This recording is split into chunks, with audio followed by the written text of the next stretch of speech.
Hey, hey, coming in hot, hot, hot. Lisa shares her financial tips and strategies to build wealth, have fun with finances, and be debt free without having a restrictive budget. From bankrupt to millionaire, Lisa knows what it's like to feel as if you're living paycheck to paycheck. Her unconventional money multiplier system is the very wealth protocol that enabled her to retire 2.5 years early, pay down $100,000 of debt in 6 months, and move to her dream home at the beach. Welcome to this episode of I Date Money. I'm your hostess, Lisa Drennan, and today we have an awesome guest, Chris Miles, who is an anti-financial advisor. Okay, I'm already liking this because financial advisors already have this reputation, right? But to be anti, he started down the financial advisor path, but soon realized that his clients had no hope of financial freedom investing in 401ks and other mutual funds. And I'm going to add annuities. I don't like annuities. Chris left the industry to become a passive real estate investor, one of my favorites, and was able to retire when he was only 28. And you got me way beat. Since then, he has diligently taught hundreds to do the same thing he's done, become work optional, where you have enough passive income to work by choice. All right, Chris, retiring at 28, you're just starting your career. I mean, how long ago was that? Tell us all the things. Yeah, that was good. 18 years ago, give or take 17, 18 years ago for me. But yeah, definitely was not planned. That's for sure, because I was definitely not on the path of financial freedom. I was doing the opposite, which was the plan of being a financial advisor, teaching the things that haven't helped people become financially free. Right.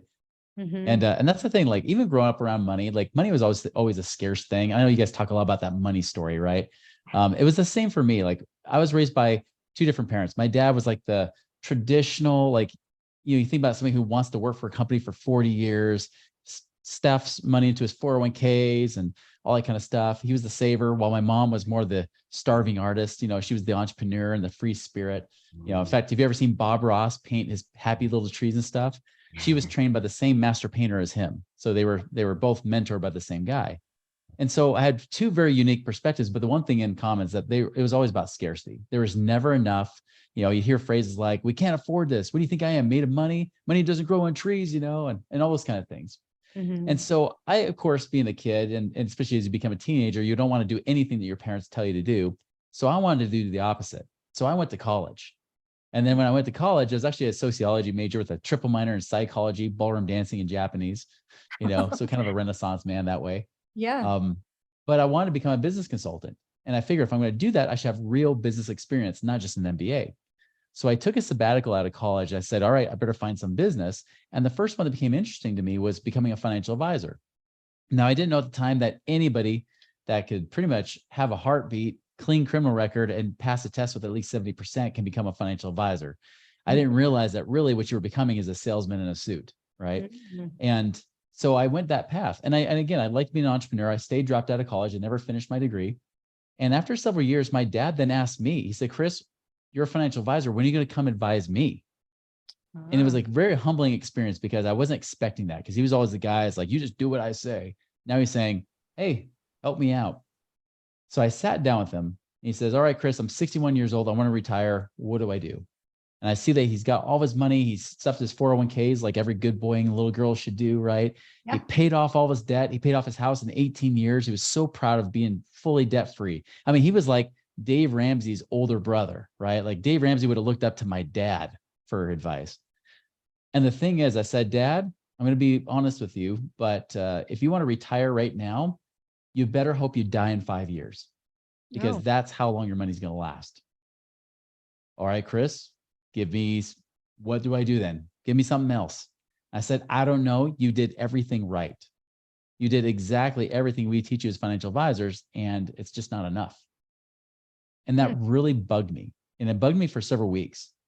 And I was at this point, I'm like, well, is what I teach really working or not? How do I deal with this dilemma? It was really, in fact, if anything, it was more of an integrity crisis, right? Do I keep just going down this career because it's what pays me, or do I leave it because I just realized that even when it's not just him, everybody. In fact, I took one of my friends that pointed out, he said, how many of your clients are financially free? And as I started looking at even the retired clients, like retired doctors and people like that, even they worried about running out of money too early. And Right. so I said, well, none of them. He's like, well, even better, Chris, how many of you guys as financial advisors are financially free, not off the commissions you're earning, but actually doing these investments? And when I started to really open my eyes and look around, and there's over 100 guys in my office, knowing that there's been guys working there since the late 1970s. This was 2006, right? Late Right. 1970s, these guys are still working in this business. I realized at that point, they're not financially free either. So why am I teaching this like it's going to work? And so it was really that point of, do I stay or do I go? I chose the latter. I ended up leaving because I was like, I can't teach something. I'm a horrible poker player. I can't teach something I just don't believe in, Right. And so I left. But that's where I had that opportunity to actually, with my friend, where he was doing real estate investing. He had actually left being a financial advisor on my team. I actually hired him. He left to do real estate investing and then was making a ton of money. I started to do some of the same things. Later that year, when I was 28 years old, I was able to be financially independent, where I was working maybe a couple hours a week, but that was it. I didn't have to really work. Yeah. So I have a And like you question for said, you to track back a little bit with your yeah. dad. When did he start investing in his 401k that he wasn't able to retire? Oh, When, he started saving from like day one. I mean, the guy okay. saved like from his 20s all the way through into his Yeah. 60s. Because that's Now, interesting. 401ks, now to be fair, he was saving that into like savings or other types of plans at the time. Okay. 401ks weren't even available for the average American until about 1984 to 85. Right. So Right. for him, by that point, he'd been putting in it still for over 20 years, Did he right? max So it out his wasn't like, contributions? yeah, he was still putting in all of his contributions, right? And getting the Okay. match, and everything Right. that they brag about that's supposed to help you be free, Yeah. but it just wasn't enough. Because with my 401k, that's where I made $1 million, over $1 million Mhm. between my retirement investments and the real estate combined. But my 401k alone was well over $1 million when I retired 2.5 years early. And we Mhm. strategically set it up, in 1990, July of 1992. And I maxed out everything. And I actually have a thrift savings plan. So we Mhm. were back in 1992, they had capped it at a dollar amount that did not match the IRS limits. And my husband would get all upset. Why can't you? This is ridiculous. And they finally changed the Mhm. rule. Like, I think it was within 5 years. And, he was the investor in our family. And he's like, you got to max this out. You got to max this out. And it's pre-tax and da da da. And I'd be so mad because every time I got a raise, I would put my money in there and I'd be like, I can't touch it. Who cares? And every week we would look at it and I'm like, I don't care because I can't touch it until I'm 62. And I was in my late 20s at the time. And it really Yeah. made me mad. But when I started paying attention, when I started dating money and I looked at the figures, I was like, wow, how can I make this maximize the earnings? And we started playing with the different funds. And I mean, we had over a 12% ROI for the majority of the 30 years that I had it, that I was contributing to it. So I Yeah. see a lot of working in Social Security, which is where I retired from. I see a lot of that where people don't really do the matching. They don't max it out. They take loans from it, which will deplete the amount. So there's a different factors that play in there. But the biggest concern, like I talked to people of all walks of life, and they had that same concern. Will there be enough? Mhm. So you made that life decision to change your career, realizing that, okay, this financial advisor, and like, you all work on commission, right? And, Yep. when you're not working for yourself, making your own money, you're actually selling this product. And then you have to sell what they're offering because you're limited. And I know every broker has like their own little carriers that they work with.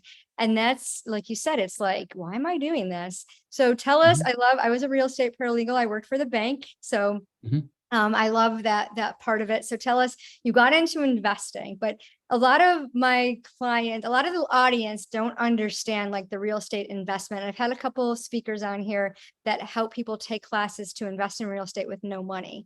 So tell us about Mhm. your journey. Like you transitioned, you just were basically living off of commissions, and how did you do it? Tell us the steps that you followed.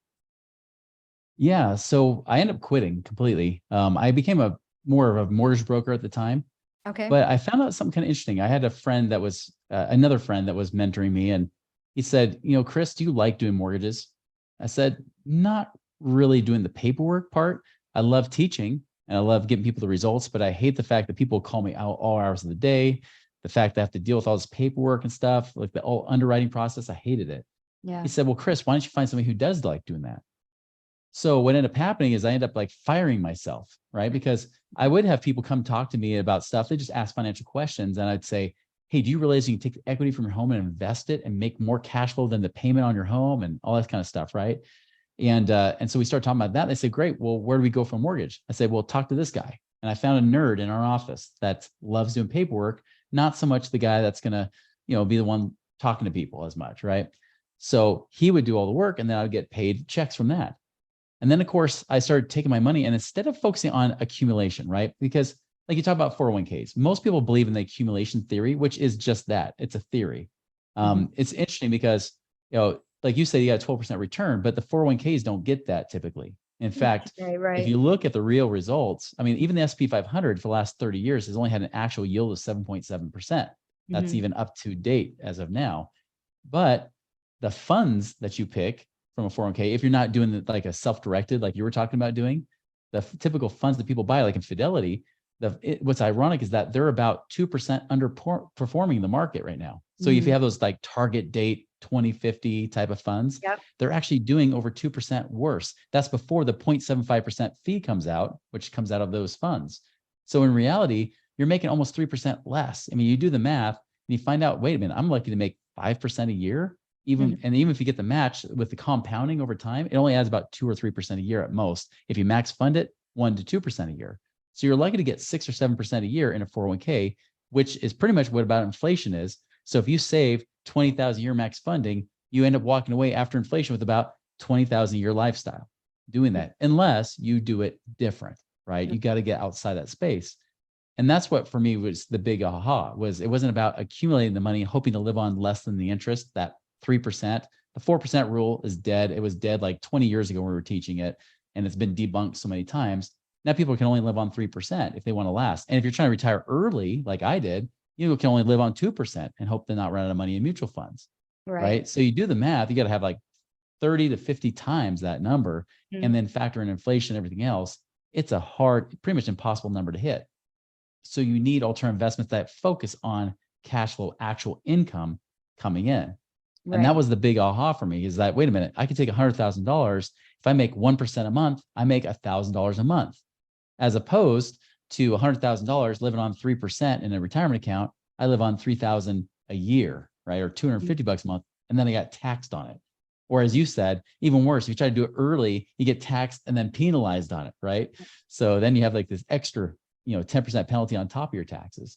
And so that was a big epiphany for me. That's where it became hopeful for me and even for others too. In fact, eventually in 2006 or after 2006 and 2007, moving into that year, I decided to come out of retirement to tell people and kind of wake them up. It's like, there's another option and there's a way to do it actually safer than the stock market, because the stock market really just is mediocre returns with high risks. And it's kind of bipolar. It's like that crazy ex-girlfriend that I used to have that, just made my life miserable, right? That's kind of what the market's like. It's a great avenue for a lot of the baby boomers transition from traditional pensions to the 401k and that 9 to 5 mindset. They didn't really, a lot of them didn't have that entrepreneurial spirit.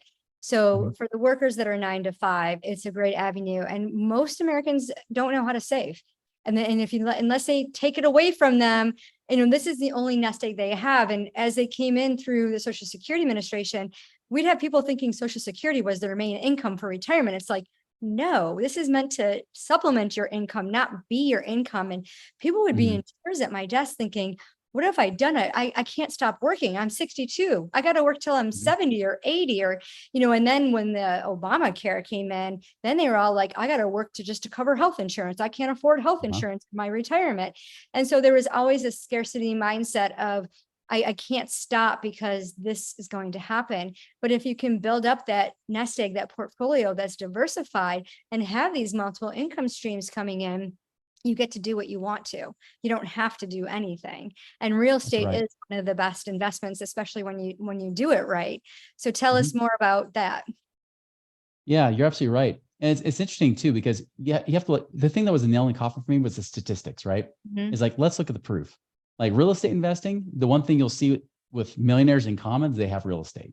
Now, in many cases, it's just their home, but many of them have second, third, fourth plus properties. Right. Especially when you go beyond the $1 million mark, you get to the multi-millions, then you see more real estate, people that have real estate, and they don't even have to be good. Because I'll tell you, in the most cases, people aren't doing a good job with the real estate. They could do much, much better than what they're Mhm. doing. They're almost accidental millionaires, Mhm. where those that try to save in like the 401ks, like for example, Fidelity, the statistics, this is what was the nail in the coffin for me that got me to leave, is that with mutual funds and 401ks, out of all the tens of millions of people in Fidelity's 401ks, only 299,000 people have at least $1 million saved up. Mhm. And you say that, well, it's because people aren't saving. But what's ironic is that the statistics show that over 52% of people that have 401ks contribute to 401ks. So Mhm. the reality is actually most people are savers, not spenders, like what Dave Ramsey's of the world will talk about, right? They'll Yeah. say everybody's a spender, only the few, the proud of us are savers. That's not true. Majority of people are actually are savers. And even in my experience, it's been the case as well with thousands of people. Yeah. But they're saving, and again, they're trying to use that vehicle where again, this lackluster returns in their funds, and it's just not enough. That's why Fidelity, they're looking at it saying, well, all these baby boomers, which there's 70 million of them, you would think, I would say at least, I think it would be fair to say at least 10 million or so of baby boomers would have a Fidelity type of account with their 401k, but Yeah. only 299,000 got there. Well, if over half of them were saving, over 5 million of those 10 million are saving, what about the other 4.75 million, right? What happened Yeah. to them?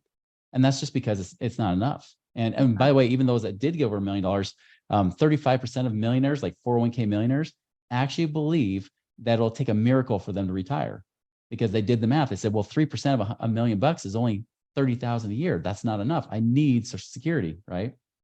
So that's But where they're you only do. looking at one piece of it, and like, Mhm. I'm a wealth activator. So I look at all the pieces, the money management and multiplying the money and the different Yep. avenues and stuff. And what I find is that people don't pay attention to their money. And, Oh, so true. they'll put it in a 401k or an investment, even real estate. And they're like, let someone else take care of it.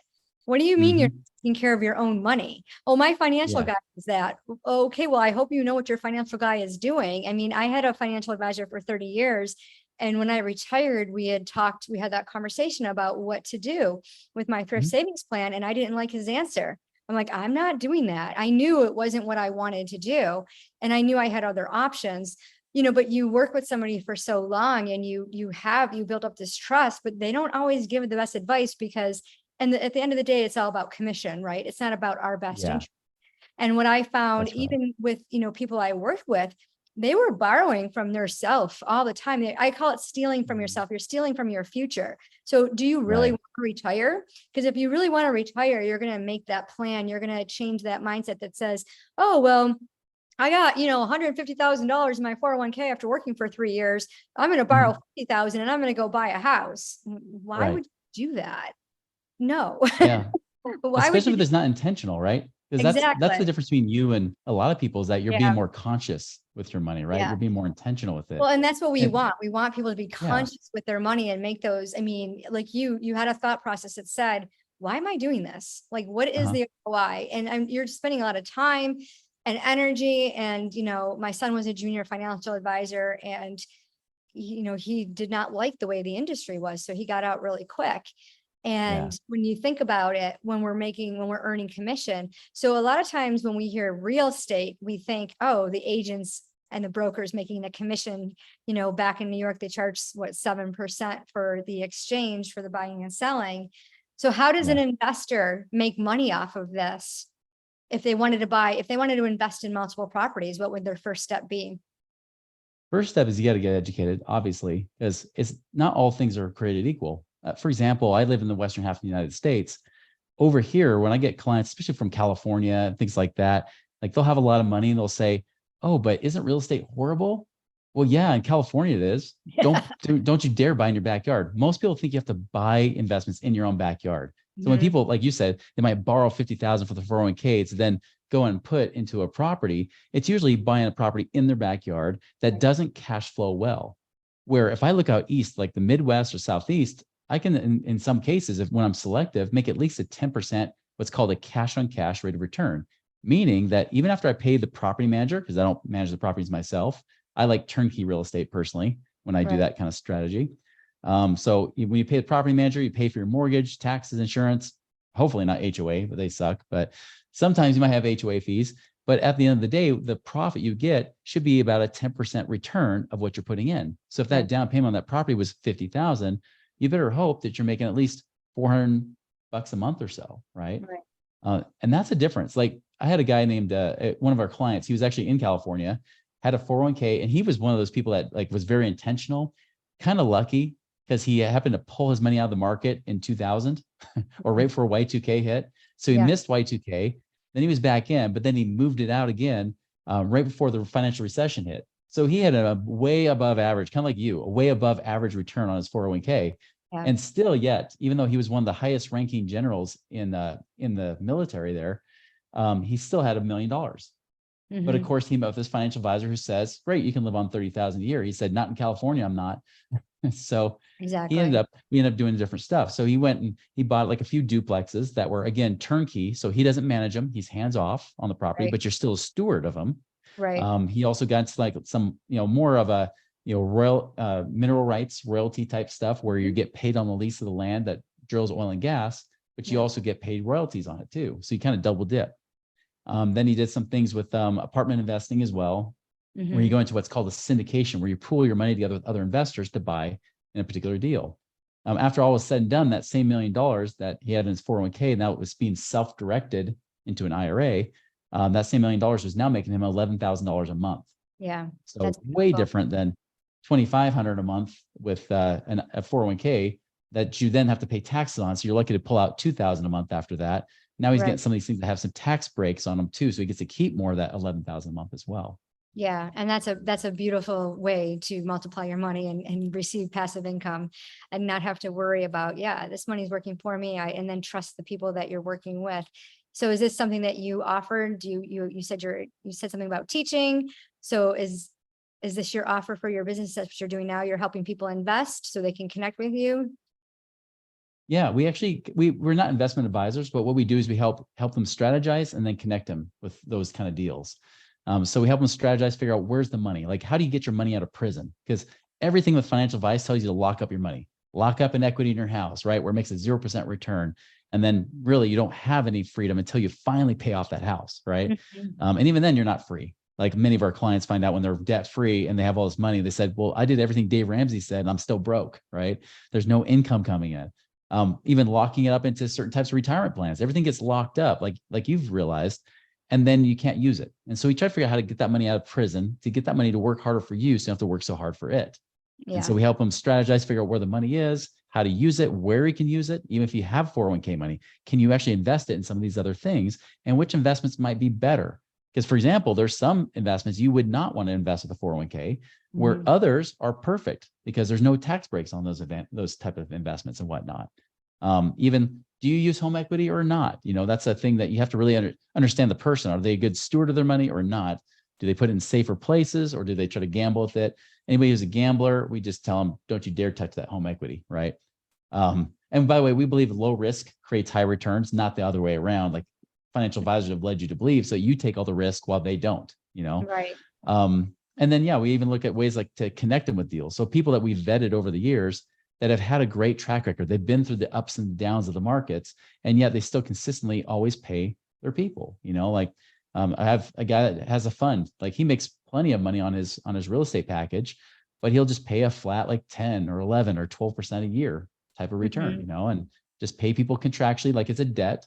So he pays them like they're the bank, while he invests that money and keeps all the profits on top. So there's so many ways to do that. I even have a partnership with guys that help me buy and sell raw land, where we actually sell it on terms. So we sell it for a higher price, and we become the bank where we mortgage it back to those people for a couple $100 a month. Mhm. But my money is making a roughly about a 45% rate of return on that money that's there. So there's lots of different ways you can invest that most people just don't believe is possible, and that's the fun part, is that light bulb moment when people realize there's this whole other worlds, like taking the red pill in the matrix, and you just open up this new world to them, and there's hope again. Yeah, I love that. And I love that the diversified ways that you can implement that strategy for each individual, especially people with the more conservative mindset. They know that they Mhm. have options. And when they gather the facts, they can make the best decision so that they can like, go beyond. What's the dream? What are you envisioning? And when is your retirement date? And, because some people, especially entrepreneurs, are like, I'm having fun doing this. I don't care when I stop working, but knowing that Mhm. you have the amount of money that you want coming in to do what you dream to do, like what's your bucket list? What's your money You have bucket? the option. Yeah, Yeah. have that option. And to me, that's what financial freedom is all about. Like you're not strapped. And I liked how you described money it being in prison. Mhm. For Gary the gambler, be careful. You don't want to mess Yep. around too much. There's 7 money personalities with I Date Money. It's the money dating game. And it's, each personality, we all have 7 of the personalities in us, but we all have one dominant one. And Ian the investor is the most popular one right now. And he's always talking about strategically investing your money to make it grow. But a lot of times, if you can't generate income from those investments, what's the point?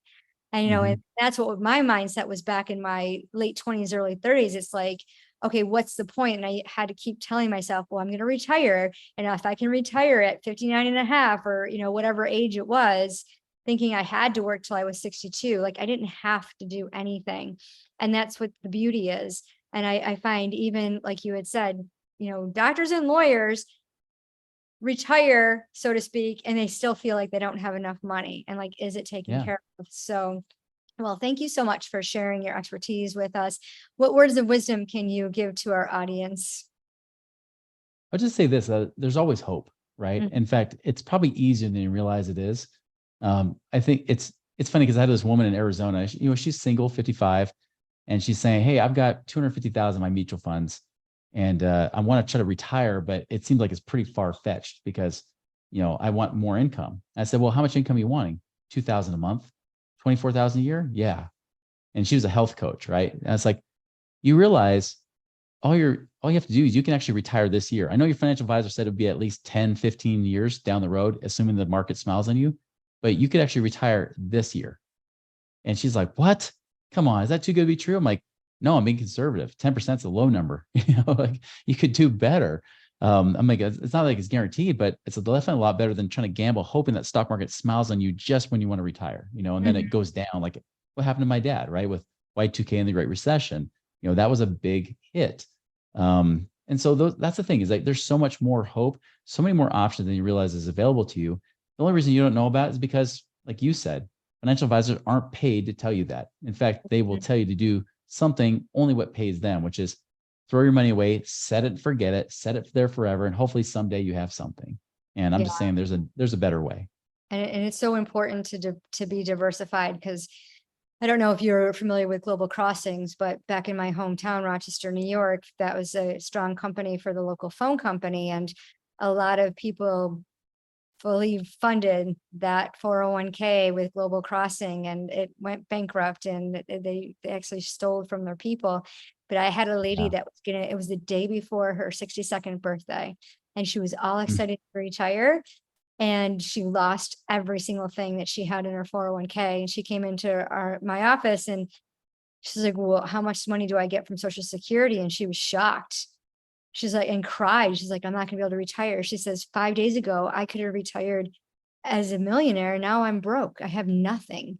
And then she had to go get it. I don't know if she got another job or not, but it was really sad. But yeah, Yeah. definitely there That's is hope. Diversify. there is. And what's the best way to connect with you? Best way you can go to moneyripples.com. That's a great website you can check out. There are lots of information there and education. You can also follow our podcast, which is the Money Ripples podcast on YouTube or iTunes. Okay, I love that name, Money Ripples. That's a great name. Well, thank you so much for sharing your time with us here and your expertise. We really appreciate it. And for those It's a pleasure. listening, please show some love on the show, subscribe, share the episode. This will also be on YouTube. And just leave some comments, ask some questions, check out Money Ripples, go visit that site. And remember, it doesn't matter how much money you have, it's what you do with it. Hey, thanks for tuning in. Be sure to rate the show, give us some love. We would love your review. And remember, it doesn't matter how much money you make, it's what you do with it.